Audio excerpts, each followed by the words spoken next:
Good evening, and welcome back to Grave Hush.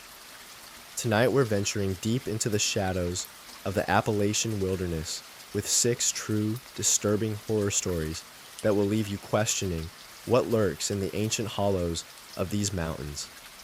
These are not campfire tales or urban legends.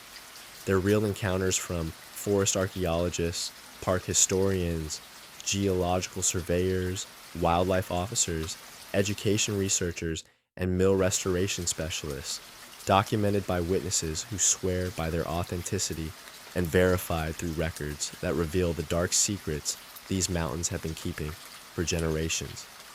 My name is Dr. Patricia Kellerman, and I work as a forest archaeologist for the West Virginia Division of Natural Resources. For the past 14 years, I've been documenting historical logging sites throughout the Monongahela National Forest, cataloging the remnants of camps and operations that once stripped these mountains bare during the early 20th century. I've explored dozens of abandoned sites, from small family operations to massive industrial camps that house hundreds of workers. I've seen rusted equipment reclaimed by decades of forest growth, found personal belongings left behind when operations shut down, and documented the environmental scars that still mark the landscape nearly a century later. But what happened at Birch Hollow Camp in September 2022 still makes me question everything I thought I knew about the boundary between historical documentation and supernatural encounter. The site was located deep in the Dolly Sods Wilderness area, accessible only by a forgotten logging road that had been reduced to little more than a deer path after 90 years of neglect. According to my research, Birch Hollow Camp had operated from 1928 to 1932, during some of the harshest years of the Great Depression. The operation had employed nearly 200 men who lived in company barracks and worked 6 days a week cutting virgin timber from the surrounding mountainsides. The camp had been abandoned suddenly in February 1932, and county records suggested that the closure had been related to financial difficulties and an unusually severe winter that had made timber transport impossible. My initial survey of the site revealed the typical remnants of Depression-era logging operations.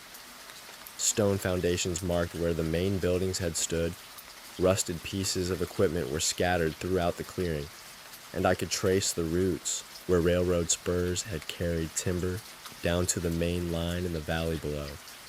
Everything looked exactly as I'd expected from a camp that had been abandoned for 9 decades, slowly being reclaimed by the forest that had grown up around the industrial ruins. But on my second day at the site, I noticed something that didn't fit the pattern of natural decay and abandonment. Someone had been maintaining parts of the camp. Not the major structures, which were beyond repair, but smaller details that suggested recent human activity. Fresh gravel had been spread on what had once been the main road through the camp. Brush had been cleared from around several of the foundation sites. Most puzzling, someone had erected a wooden post near the center of the clearing and hung from it a large brass bell that looked like it had been recently polished. As an archaeologist, I'm trained to notice inconsistencies and investigate anomalies. I photographed the bell and the maintained areas, then spent the afternoon trying to determine who might have access to this remote location and why they would be preserving elements of an abandoned logging camp. The nearest maintained trail was more than 5 miles away, and the terrain between was rough enough to discourage casual hikers or history enthusiasts.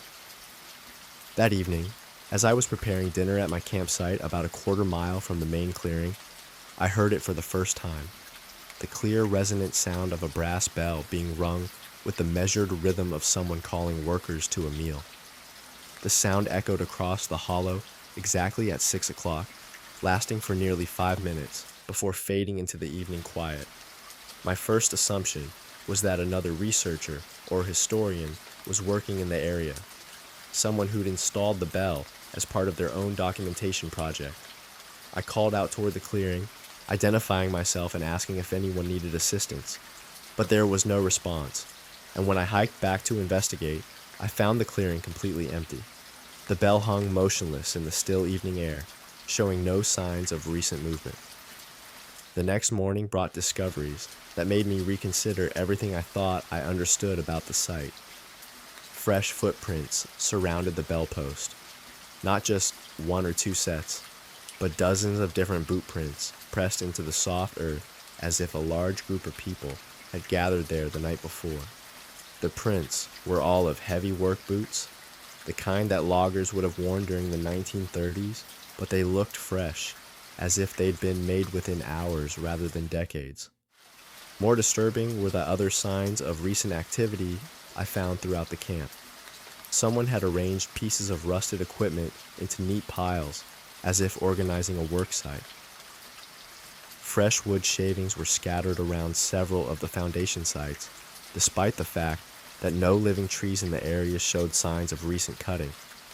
And in what had once been the camp's mess hall, I found evidence that someone had been preparing food. Not modern camping meals, but the kind of simple fare that Depression-era loggers would have eaten. Beans, cornbread, and salt pork, prepared in cast iron pots that looked like they'd been used recently, but were rusted with decades of age. As an archaeologist, I should have been excited by these discoveries. Evidence of ongoing human activity at a historical site was exactly the kind of finding that could reshape our understanding of how these remote locations had been used over time. But something about the scene felt wrong in ways that had nothing to do with historical timelines or archaeological methodology.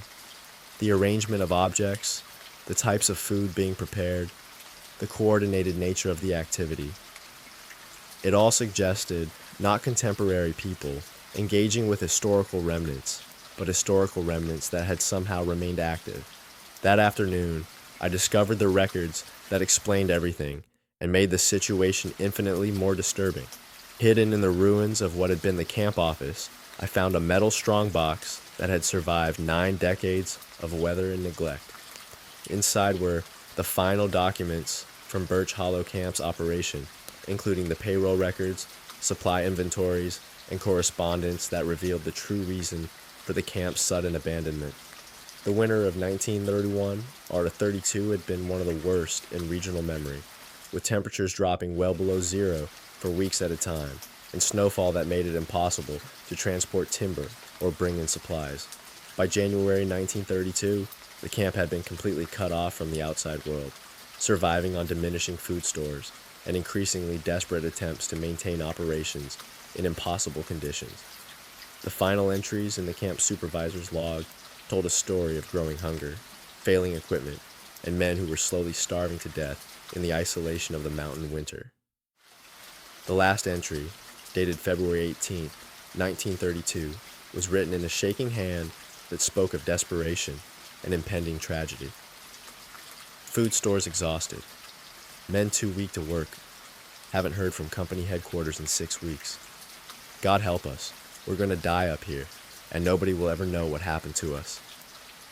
What I discovered wasn't evidence of recent activity by living people, but the ongoing presence of men who had died at Birch Hollow Camp during that terrible winter, still gathering each evening at the dinner bell, still trying to find the sustenance that had never come during their final weeks of life. As evening approached and 6 o'clock drew near, I positioned myself where I could observe the clearing while remaining hidden in the tree line. What I witnessed confirmed my worst fears and provided documentation of supernatural activity that challenged every assumption I'd made about the nature of historical research. As the bell began to ring, translucent figures materialized throughout the clearing, men in worn work clothes and heavy boots, their forms shimmering like heat mirages, but clearly recognizable as human shapes. They moved with the tired, deliberate pace of people who had worked hard all day and were gathering for their evening meal. Some carried tools, axes, saws, and PV hooks that glowed with the same spectral light as their bearers. Others walked empty-handed, their gaunt faces turned toward the mess hall area where the preparation. Sounds I'd been hearing were coming from ghostly cooks who were still trying to feed their starving crew. The spirits gathered around the bell post in the same formation they would have used 90 years earlier, waiting for the meal call that would never come because there was no food left to serve. As I watched, one of the figures, a tall man who appeared to be the camp foreman, stepped forward and began speaking to the assembled crew. His voice was too faint for me to hear the words, but his gestures and the responses of the other men made it clear that he was delivering the same hopeful lies that supervisors had probably told their workers during those final weeks. Help was coming. Supplies would arrive soon. They just had to hold on a little longer.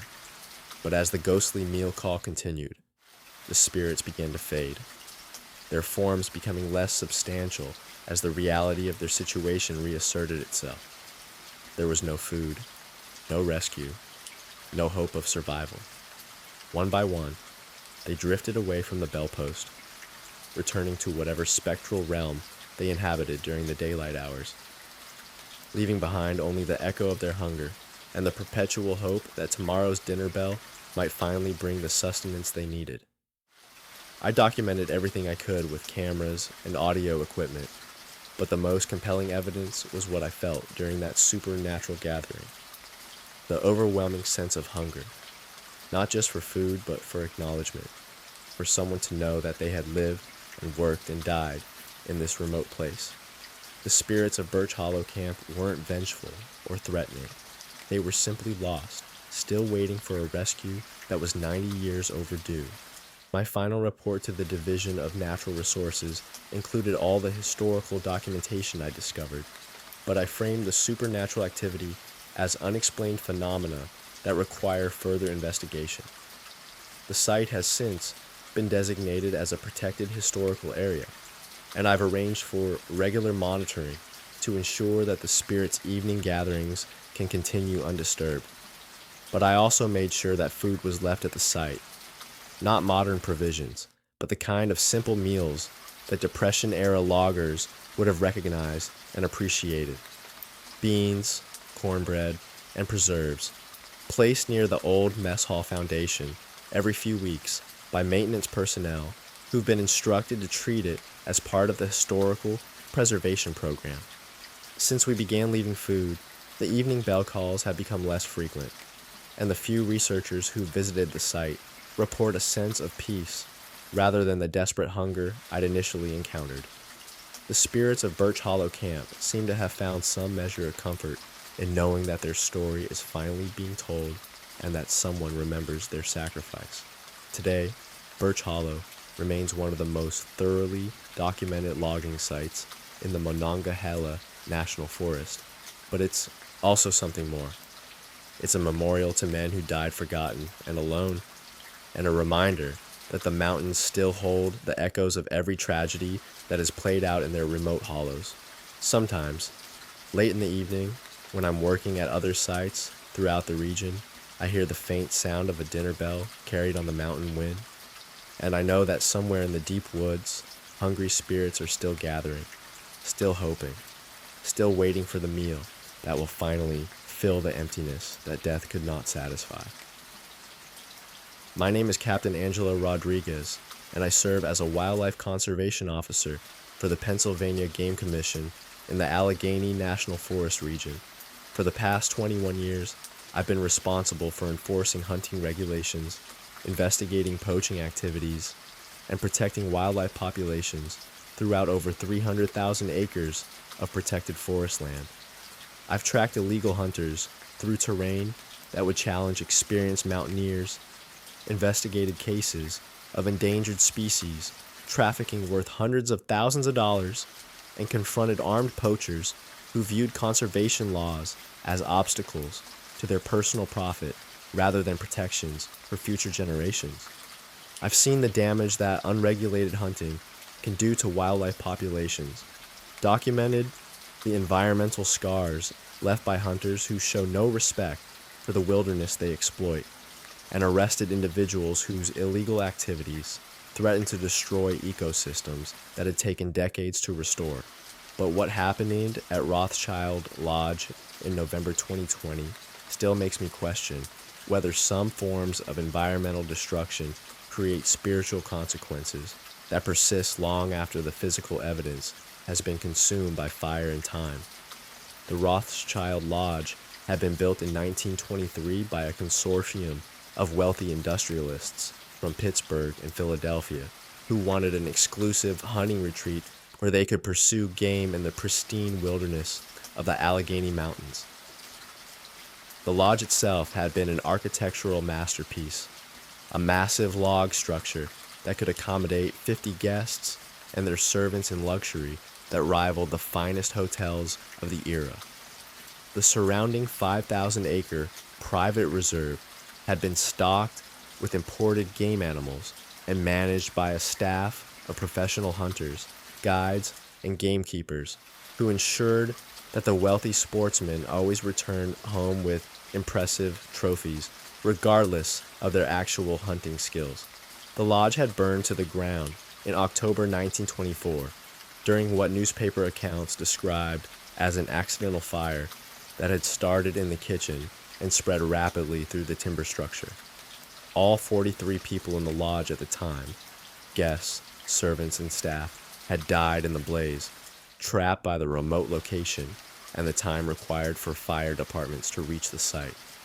The bodies had been so badly burned that many could never be positively identified, and the entire group had been buried in a mass grave in the Pittsburgh area where most of the guests had lived. But my research into local newspaper archives and court records revealed a different story about the lodge and the circumstances of the fire. According to depositions filed in lawsuits brought by the families of deceased staff members, the Rothschild Lodge had been the site of hunting activities that violated both state and federal wildlife protection laws. The wealthy guests had paid enormous sums for the opportunity to hunt species that were protected or endangered, including bears, eagles, and other animals that were becoming increasingly rare due to overhunting and habitat destruction. The lodge's staff had been complicit in these illegal activities, helping to capture and transport protected animals to the private reserve where they could be hunted in controlled conditions that guaranteed success for the paying customers. Local game wardens had been investigating reports of the illegal activities for months before the fire, and there were indications that federal agents had been planning a raid that would have resulted in criminal charges against both the lodge operators and their wealthy clientele. Some historical accounts suggested that the fire had not been accidental, but had been set by lodge staff who preferred to destroy the evidence of their illegal activities rather than face prosecution. Other theories proposed that the fire had been started by conservation activists who viewed the lodge as a symbol of the wealthy elite's disregard for environmental protection laws. But regardless of how the fire had started, the result had been the complete destruction of both the physical evidence of the lodge's illegal activities and the people who could have testified about them. My involvement with the site began when local hunters started reporting unusual activity in the area where the lodge had once stood. According to these reports, the forest around the old lodge site became active every year during hunting season, with sounds of large groups of people moving through the woods, the noise of vehicles arriving and departing, and the distinctive crack of rifle fire coming from areas where no living hunters were known to be operating. More disturbing were reports from legitimate hunters who claimed to have encountered groups of men in expensive hunting clothes who were pursuing game with a level of aggression and disregard for safety that endangered everyone in the area. These phantom hunters apparently showed no concern for hunting regulations, season restrictions, or protected species designations. They hunted at night with illegal equipment, used baited traps that violated state laws, and pursued endangered animals that had been protected for decades. Several hunters had reported being threatened by these ghostly sportsmen when they tried to intervene in illegal activities or report violations to conservation authorities. The phantom hunters apparently viewed the entire forest as their private preserve and reacted with hostility to any interference from people they considered trespassers on their exclusive hunting grounds. My investigation of these reports began during the opening week of deer season in November 2020. I established a surveillance post near the old lodge site, using night vision equipment and motion sensors to document any unusual activity in the area. What I discovered during my first night of observation exceeded even the most dramatic accounts I'd heard from local hunters. As darkness fell, lights began appearing throughout the forest around the lodge site. Not the focus beams of modern flashlights or hunting lights, but the warm, flickering glow of kerosene lanterns and torches that cast dancing shadows among the trees. The lights moved with purpose and coordination, as if they were being carried by people who knew the terrain intimately and were engaged in organized activities rather than random wandering. Soon after the lights appeared, I began hearing the sounds that hunters had described in their reports. Vehicles arriving on roads that no longer existed, their engines producing the distinctive puttering sound of 1920s automobiles rather than modern trucks or SUVs, voices calling out in the crisp accents of wealthy, educated men discussing hunting strategies and comparing notes about the day's activities. And underlying everything, the crack of rifle fire and the baying of hunting dogs pursuing prey through the dark forest. Through my night vision equipment, I could see translucent figures moving among the trees. Men dressed the expensive hunting clothes of the 1920s, carrying rifles and equipment that matched the era when the lodge had been active. They moved with the confident stride of people who owned the territory they were crossing, showing no concern for the fact that they were hunting in a national forest where their activities would have been completely illegal, even if they had been alive. But what made the scene truly disturbing was what they were hunting. Through my binoculars, I could see the ghostly sportsmen pursuing animals that had been extinct in Pennsylvania for decades, species that had been hunted to local extinction by the kind of unregulated killing that the Rothschild Lodge had represented. Elk, wolves, and even what appeared to be passenger pigeons fled through the forest ahead of the phantom hunters, their own spectral forms glowing with the same ethereal light as their pursuers.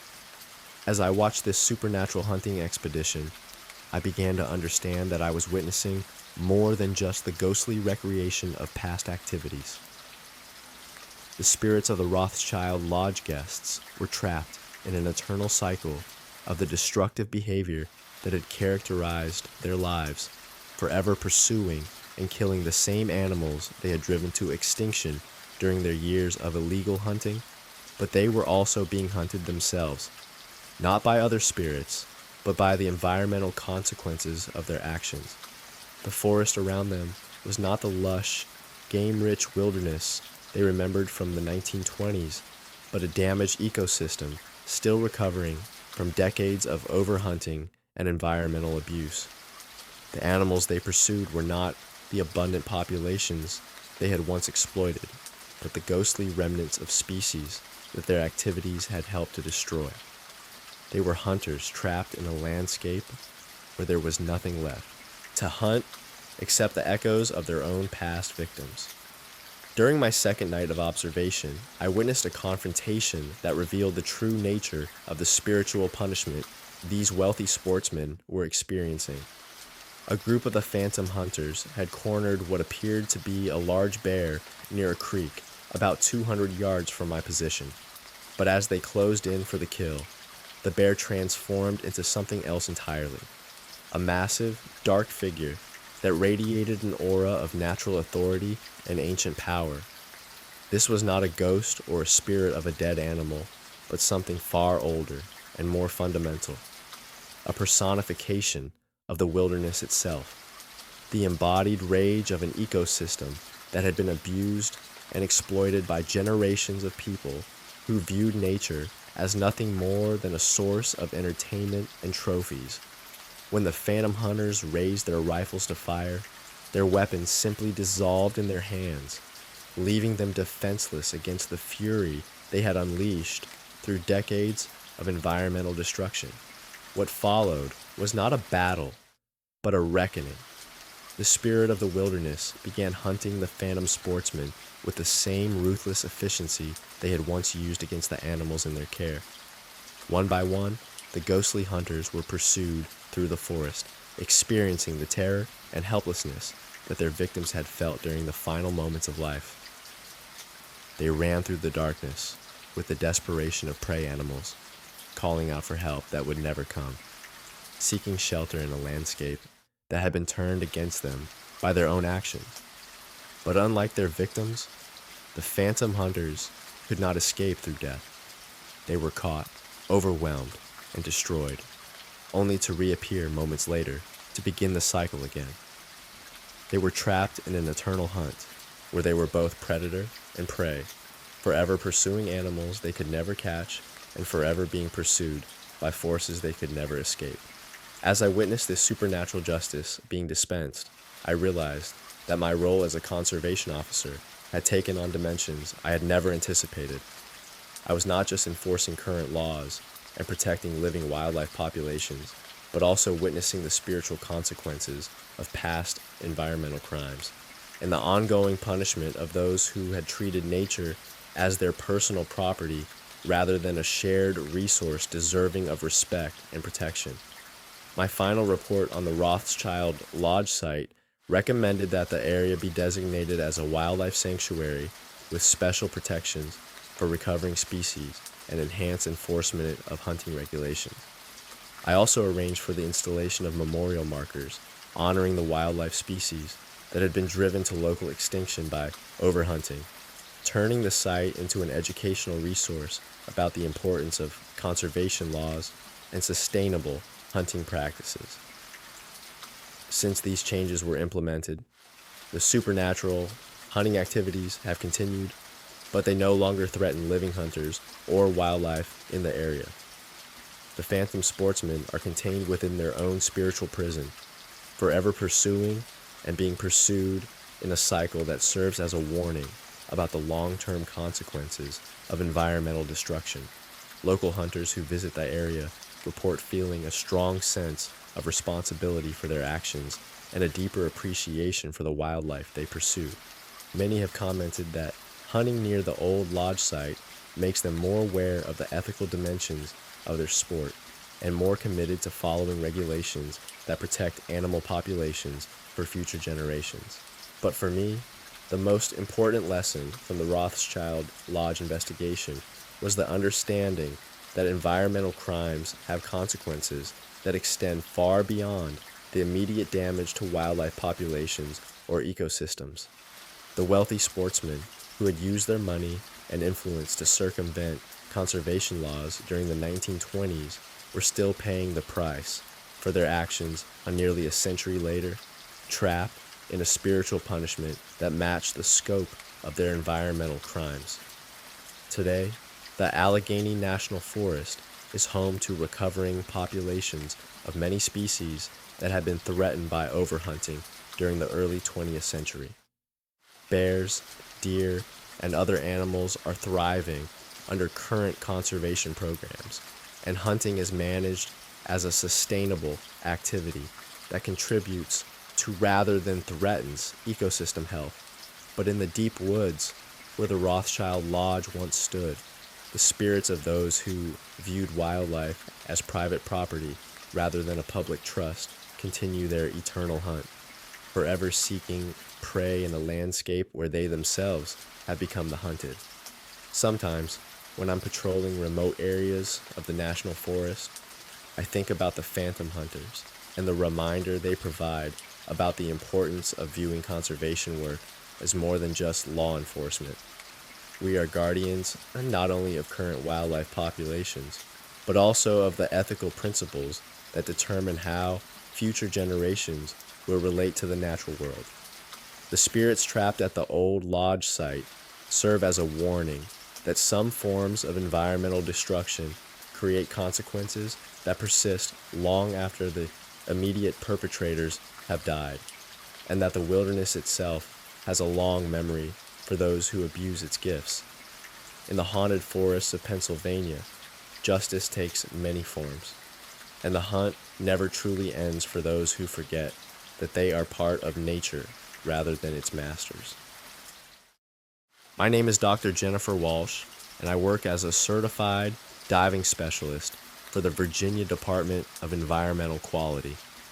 For the past 16 years, I've been conducting underwater surveys of abandoned mining sites throughout the Blue Ridge Mountains, documenting environmental conditions and assessing the safety of flooded quarries and mine shafts that have become unofficial swimming and diving locations.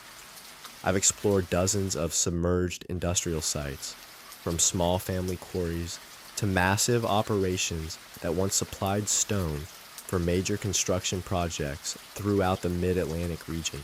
I've seen equipment left behind when operations shut down, documented the environmental recovery that occurs when nature reclaims industrial sites, and investigated accidents that have occurred when people underestimate the dangers of diving in unregulated locations. But what happened at Shenandoah Stone Quarry in August 2021 still makes me question whether some industrial accidents leave scars that go deeper than environmental damage or historical tragedy. The Shenandoah Stone Quarry had operated from 1943 to 1955, cutting high-quality limestone from a natural formation near the town of Luray. During World War II and the post-war construction boom, the quarry had employed over 100 workers who extracted stone used in government buildings, military installations, and major infrastructure projects throughout Virginia and Maryland. The operation had been considered one of the most modern and safety-conscious in the region, with equipment and procedures that exceeded industry standards for worker protection and accident prevention. The quarry had been abandoned in 1955 following a catastrophic accident that had killed 12 workers and permanently flooded the excavation site. According to industrial accident reports, a combination of heavy rains and geological instability had caused a massive cave-in that had trapped workers in the deepest section of the quarry. The cave-in had also ruptured an underground aquifer, sending millions of gallons of water rushing into the excavation and making rescue operations impossible. The bodies of the trapped workers had never been recovered, and the rapidly filling quarry had been permanently closed and fenced off as a safety hazard. Over the decades, the flooded quarry had become a popular but illegal diving location, with clear water and interesting submerged equipment attracting recreational divers who ignored the posted warnings and safety barriers. My assignment was to conduct a comprehensive survey of the site, documenting underwater hazards and developing recommendations for either making the location safe for public access or improving security measures to prevent unauthorized diving. My initial descent into the quarry revealed conditions that were both better and worse than I'd expected. The water was remarkably clear, with visibility extending to nearly 50 feet in most areas. The limestone walls of the quarry created an underwater canyon that was beautiful and architecturally interesting, with natural formations that had been exposed by the mining operations. But I also found evidence of the 1955 accident that made the site's tragic history immediately apparent. The submerged equipment was extensive and well preserved in the cold, mineral-rich water. Massive stone-cutting machines sat on the quarry floor exactly where they'd been working when the cave-in occurred, their operators' positions still marked by hard hats and personal belongings that had been abandoned during the emergency evacuation attempts. The limestone blocks that had been cut and prepared for transport were still arranged in neat stacks, waiting for trucks that would never come to carry them to their intended construction sites. But what made the scene truly disturbing was the evidence of the cave-in itself. At the deepest section of the quarry, nearly 60 feet below the surface, I found the massive pile of stone and debris that had crushed the workers who'd been trapped in the excavation. The cave-in had created an underwater hill of broken limestone, twisted metal, and machinery that spoke of the tremendous forces that had been unleashed during the accident. And somewhere beneath that debris were the remains of 12 men who had been buried alive when the quarry walls collapsed around them. During my second dive, I began to hear them. Faint voices carried through the water, too distorted by the underwater acoustics for me to make out specific words, but clearly human voices calling out in what sounded like work commands and safety warnings. At first, I assumed the sounds were coming from the surface, perhaps other divers, or people exploring the area around the quarry. But as I listened more carefully, I realized the voices were coming from below me, from the direction of the cave-in debris. The voices weren't random or chaotic, but organized and purposeful, as if the speakers were coordinating some kind of work activity. I could hear the rhythmic sounds of tools striking stone, the mechanical noise of equipment operating, and the kind of shouted communications that would have been typical of quarry operations during the 1940s and 1950s. But these sounds were coming from 40 feet underwater, from an area that had been flooded for over 60 years. As an experienced technical diver, I'm trained to distinguish between real environmental sounds and the auditory hallucinations that can occur during deep dives due to nitrogen narcosis or other physiological effects. But these voices were too clear, too consistent, and too specifically related to quarry operations to be dismissed as diving-induced phenomena. I was hearing the sounds of work continuing in a place where no living person could survive, performed by people who had died decades earlier. My investigation into the 1955 accident revealed details that made the supernatural activity I was experiencing both more understandable and more tragic. The 12 workers who had died in the cave-in had been part of a specialized team responsible for the most dangerous aspects of the quarry operation. They worked in the deepest sections of the excavation, using controlled explosives and heavy machinery to extract stone from areas where geological conditions were unstable and cave-ins were in constant threat. According to survivor accounts and accident investigation reports, the team had been aware that conditions were becoming dangerous in the days leading up to the cave-in. Heavy spring rains had saturated the limestone formations, and several small rock falls had occurred in areas adjacent to their work site. The team had requested permission to suspend operations until conditions improved, but production pressures and contract deadlines had led management to order them to continue working despite the obvious hazards. The final accident had occurred during a shift change, when the day crew was preparing to leave and the evening crew was arriving to take over operations. The cave-in had happened so quickly that both crews had been caught in the collapse, with men buried under tons of stone while their colleagues watched helplessly from the surface. The survivors had attempted rescue operations for nearly a week, working around the clock to dig through the debris and reach the trapped workers. But the continuing instability of the quarry walls and the rapid flooding from the ruptured aquifer had made rescue impossible. What made the tragedy even more heartbreaking was that several of the trapped workers had survived the initial cave-in and had been heard calling for help from beneath the debris. For 3 days, rescue workers had been able to communicate with the buried men, who had described being trapped in small air pockets within the rubble. The workers had continued to give reports on their condition and had even provided technical advice about the safest approaches for the rescue attempts. But as the water level in the quarry continued to rise, the voices had gradually grown weaker and less frequent, until they had finally stopped altogether on the 4th day after the accident. Understanding this history made my underwater encounters with the ghostly voices take on a different meaning. The spirits of the trapped workers weren't trying to frighten divers or cause additional accidents. They were still trying to communicate, still providing the same kind of professional reports and technical advice they had given during their final days of life.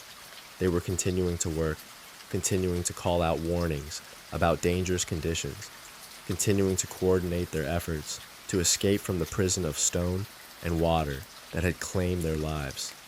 During my final survey dive, I made the decision to acknowledge their presence directly. Swimming down to the cave-in debris, I spoke into my underwater communication system, identifying myself as a safety inspector and asking if they needed assistance. The response was immediate and heartbreaking. Voices that had been faint and distorted suddenly became clear and urgent, as if the workers had been waiting decades for someone in authority to finally respond to their calls for help. "We're trapped down here," came the first voice, speaking with the thick mountain accent of the region. "The ceiling came down during the shift change. We've got men hurt bad, and the water's rising.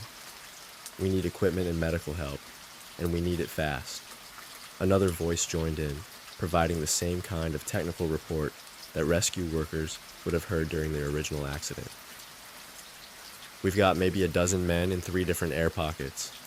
The main collapse is blocking access from the north side, but there might be a way through from the east if you can get heavy equipment down here." For nearly an hour, I listened to the ghostly workers provide detailed information about their situation, their injuries, and the most promising approaches for rescue operations. They described conditions in the flooded quarry with the expertise of men who had worked there for years, and they maintained the professional calm and mutual support that had characterized their behavior during the original accident. But they were also clearly aware that something was wrong with the passage of time, that the rescue they'd been expecting for so long had been delayed far beyond what should have been possible. "How long have we been down here?" one of the workers finally asked. "It feels like we've been waiting for help forever."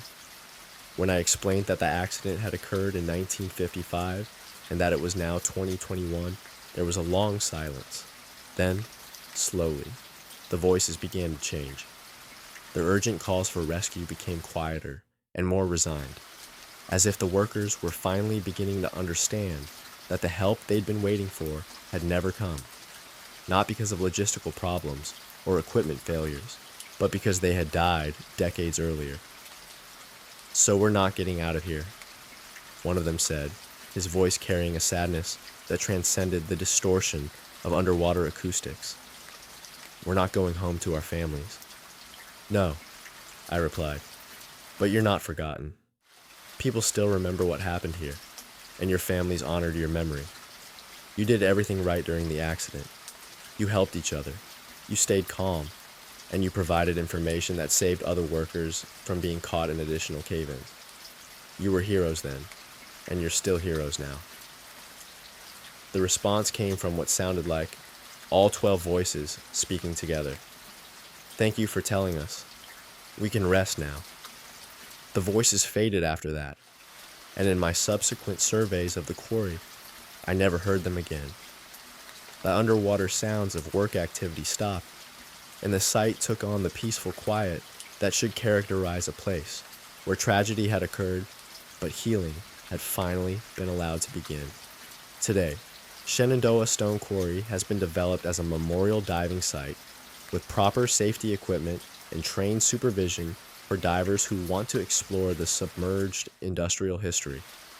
A monument at the surface honors the 12 workers who died in the 1955 accident, and their story is told as part of educational programs about industrial safety and the human cost of production pressures that ignore worker welfare.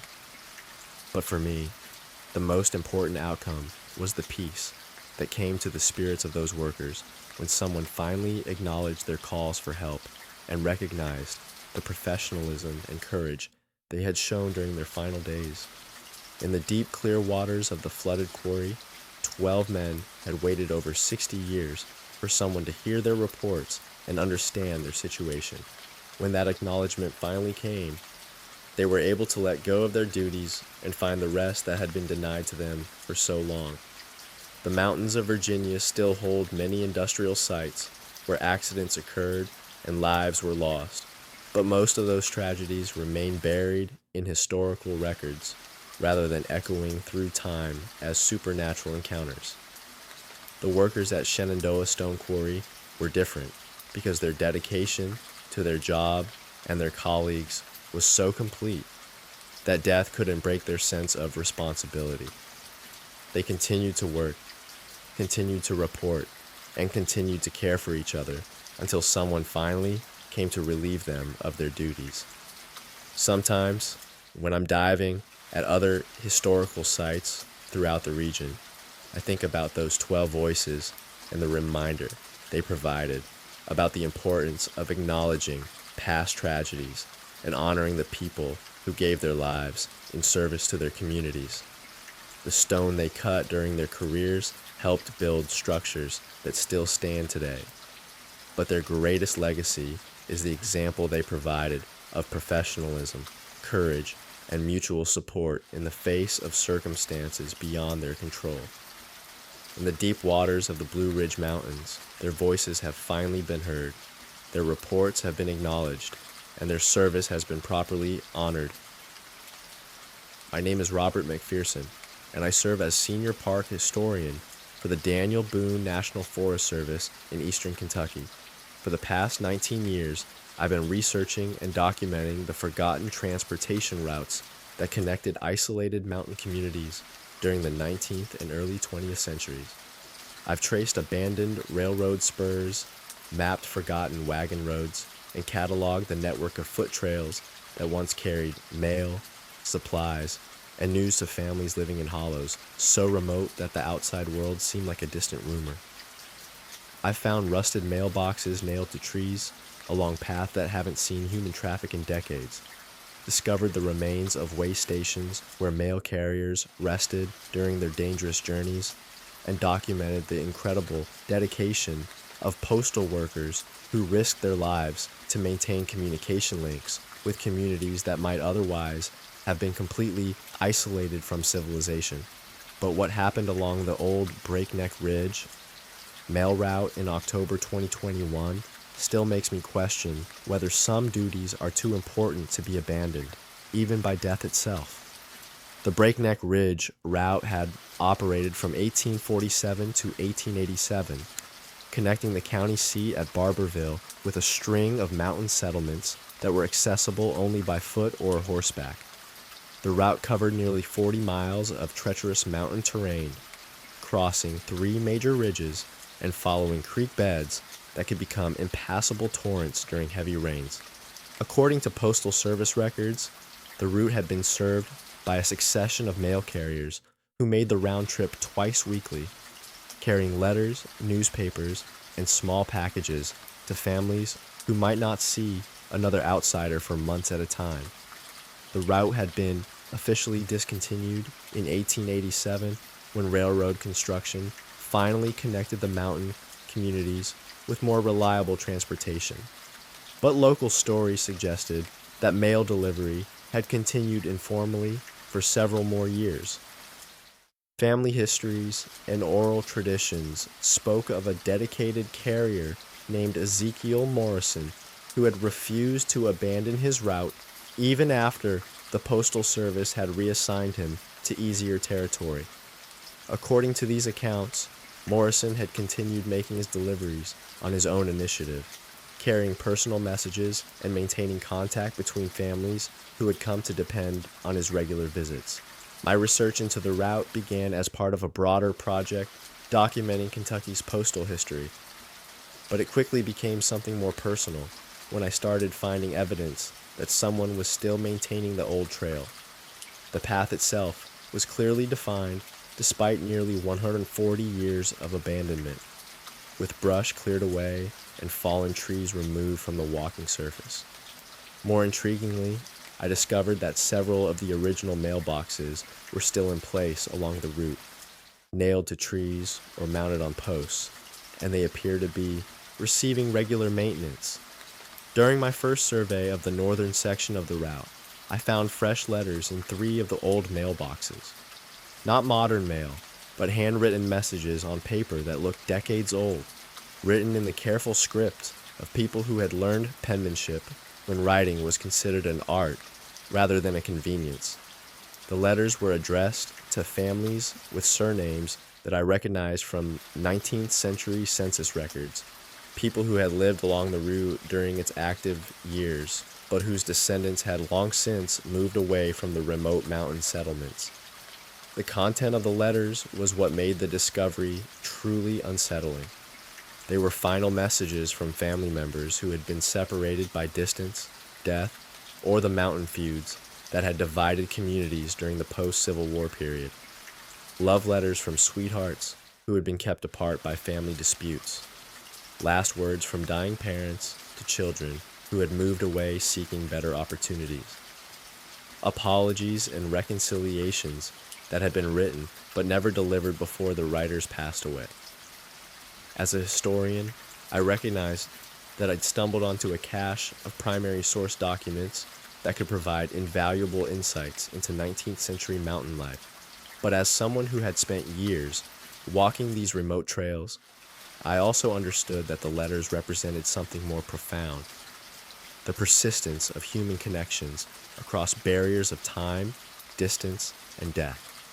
My investigation into the letters led me to county records and family histories that revealed the tragic end of Ezekiel Morrison's unofficial mail service. In November 1889, Morrison had set out on what would be his final delivery run during the onset of an early winter storm. He'd been found 3 days later, frozen to death on Breakneck Ridge with his mail pouch still strapped across his shoulder. The letters he'd been carrying were delivered by the search party that found his body, but Morrison himself was buried in a small cemetery near the ridge where he died, far from his family and the communities he'd served with such dedication. According to local accounts, Morrison's death had marked the end of regular communication for several of the most remote settlements along his route. Families that had relied on his deliveries to maintain contact with relatives and conduct business found themselves completely isolated during the harsh mountain winters. Some abandoned their holdings and moved to more accessible areas. Others simply faded from historical records, their stories lost along with the letters that Morrison had died trying to deliver. But my research also revealed that Morrison's dedication hadn't ended with his death. For decades after 1889, mountain families reported encounters with a tall, thin man carrying a leather mail pouch who would appear at their cabins during storms or times of particular hardship. The figure would deliver letters that family members had written but never sent, or bring news from relatives they hadn't heard from in years.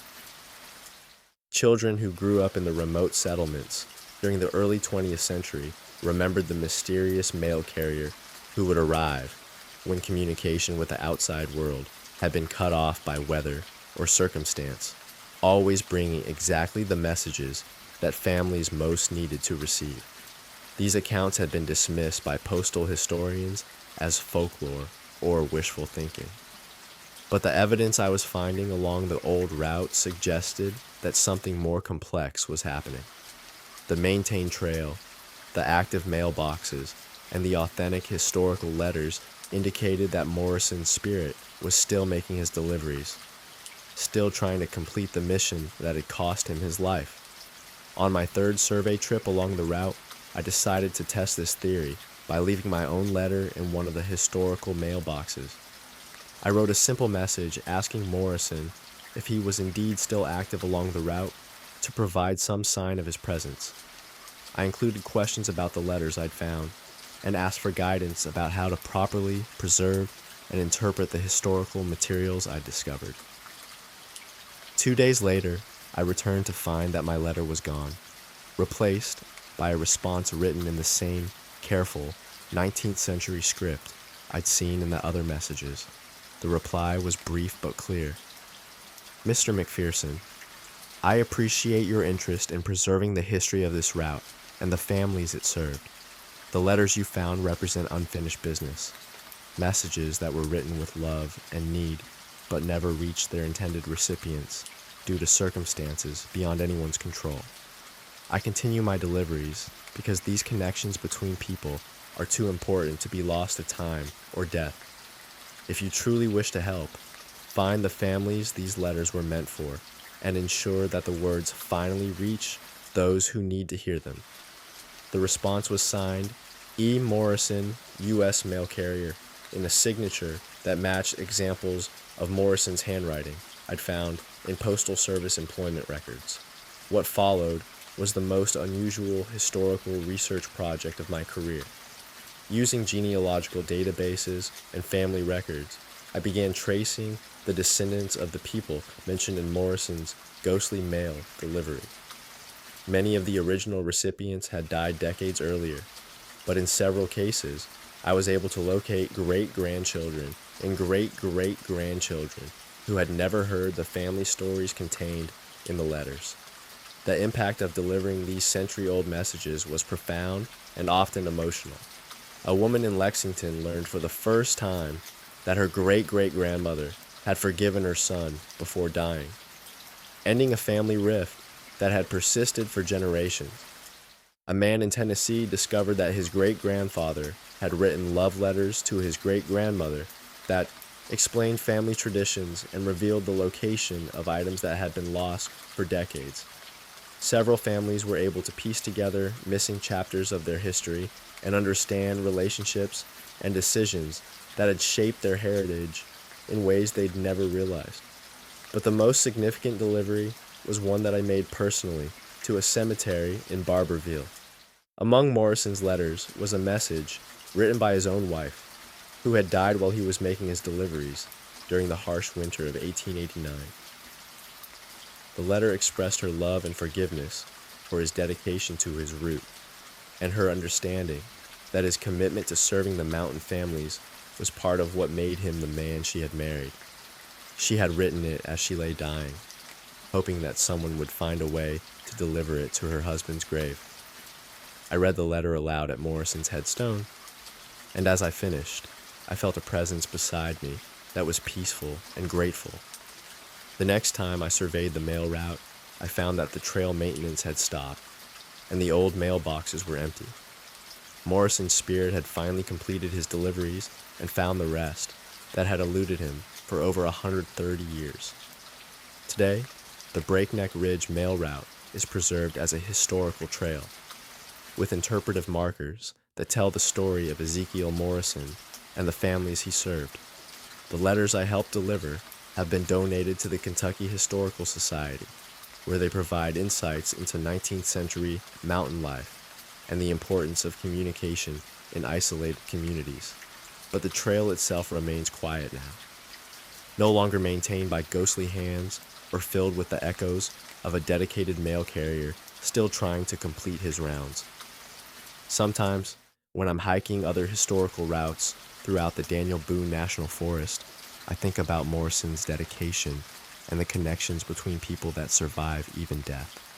In our modern world of instant communication, it's easy to forget how precious letters once were to families separated by distance and circumstance. Morrison's story reminds us that some responsibilities transcend individual lifetimes, and that the most important messages are often those that express love, forgiveness, and the enduring bonds that make us human.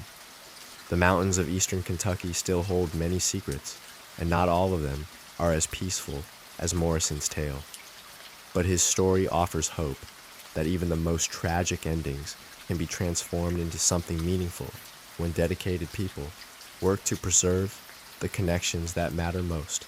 In the deep woods of Appalachia, the past is never really gone, and sometimes the most important deliveries are the ones that take more than a lifetime to complete.